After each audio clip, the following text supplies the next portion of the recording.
extending Laura's claims.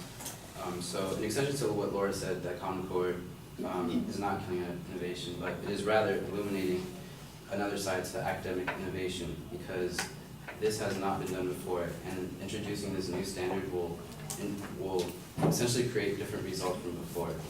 And that idea of innovation is the only way that we could produce better results.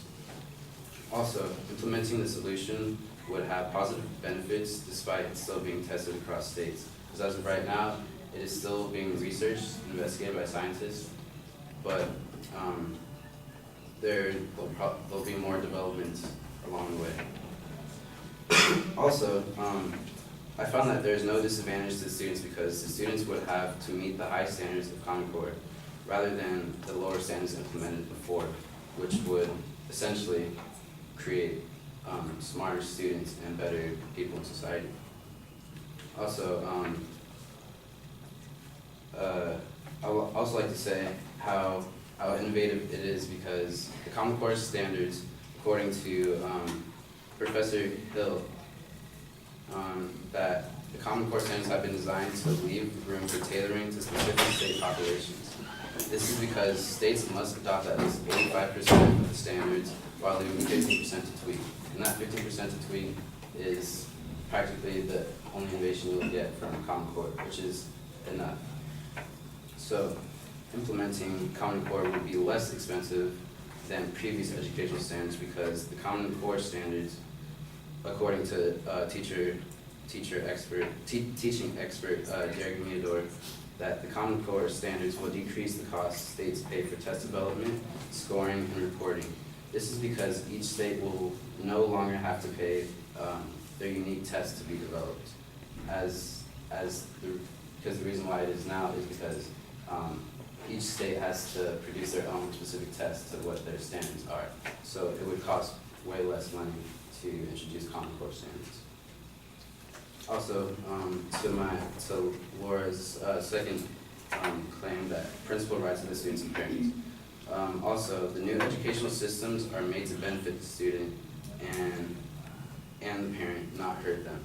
This system is to help the students' higher thinking grow, not the parent. The parent's position in the Common Core is just to provide feedback to the state.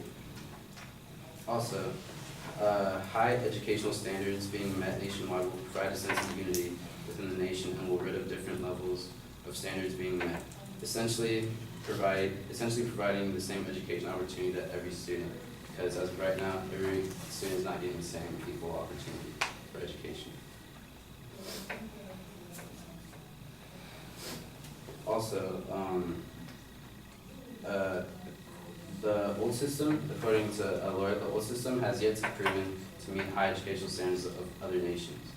And this is why the U.S. still remains 14th among 46 countries in having the best educational standards. Also, according to Linda Schmidt, the No Child Left Behind policy that was implemented before had failed because it was largely market-based and provided incentives rather than having an entire standardized set of educational standards to be met. And that's why the only solution is Common Core. Also, to meet the affirmative's burden of proof, it has been met because other solutions have failed before, such as No Child Left Behind.